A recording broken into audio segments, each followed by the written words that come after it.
Gusto mo ba ng cake na fresh, fruity at hindi nakakaumay? Let's bake a zesty lemon blueberry cake na perfect kahit sa anong okasyon o kahit wala. Sobrang dali lang, promise. Tara, simulan natin. In a mixing bowl, ipaghalo ang 1/2 cup butter, 1 cup white sugar or stevia. Then, i-mix lang natin ito gamit ang hand mixer. At pagkatapos, pwede na nating lagyan ng 2 tablespoon of vegetable oil or canola oil. At ganon pa rin, i-mix lang natin ito at ilagay na natin ang 2 pieces of large egg. Pero pwede din po yung medium size. Pero pag small size naman ang gamit ninyo, kailangan 3 piraso. At ngayon, pwede na nating ilagay ang 1 1/3 cup of all-purpose flour and 1 teaspoon of baking powder. But you can also use of all-purpose flour gluten-free. Ngayon, after mixing, pwede na nating ilagay ang 1/3 cup and 2 tablespoon of fresh milk and 1 teaspoon of vanilla. At ganun pa rin, i-mix lang natin ito sa loob ng 10 to 15 seconds. Pagkatapos, pwede na nating ilagay ang 2 tablespoon of lemon. Pero pwede kayong gumamit ng calamansi juice. So, after mixing, pwede na natin itong i-transfer sa baking pan. 20 by 20 cm na pala ang size nito or 8 by 8 inches. At ayan na nga, pwede na nating ilagay dito sa top ang blueberries. At ngayon, pwede na natin itong isalang. I-bake lang natin ito sa preheated oven at 170 Celsius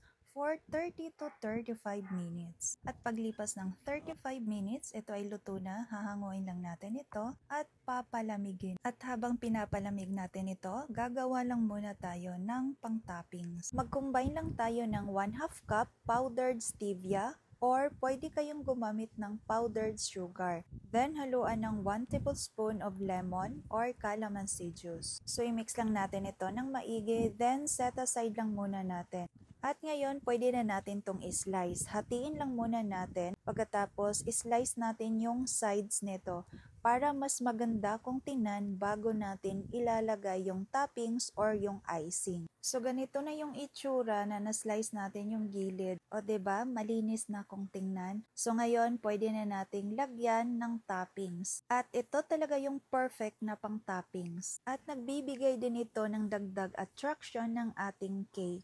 O diba, tingnan nyo naman kung gaano kaganda at kasarap kung tititigan mo yan. At para mas lalong attractive at bongga kung tingnan, naglagay pa tayo dito ng blueberry sa pinaka-top. O diba, ang bongga na kung tingnan at sino bang hindi takam na takam sa itsura pa lang, naku, panalong panalo na. Kaya itry nyo na, napakasarap at refreshing na lemon blueberry cake na ito, lalo na kung bagong horno. Subukan nyo rin sa bahay at i-comment kung anong part ang pinaka nagustuhan ninyo. Marami pa tayong susunod na dessert ideas. So ayan lang po guys, thank you for watching. Always bake with love.